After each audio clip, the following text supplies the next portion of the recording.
I'm the drum major, and what my basic responsibility is leading the band, conducting them, making sure they're ready to go. The band has to do a lot of preparation to be able to do everything that you see and don't see on game days. So we start band camp about 2 weeks before classes begin, and we go from 8 to 8 every day. Are you ready for some Auburn Tiger football?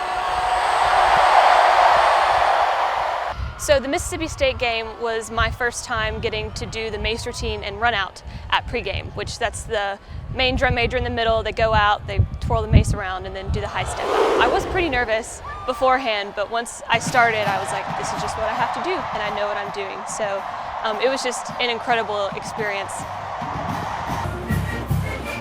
I've always really enjoyed getting to lead the band. That's what I want to do as a career. I want to be a band director, so I knew that this would be a really helpful experience to get to be on a different side of marching band. At the end of the day, I'm getting to lead a band that I love, and so it's just been really incredible.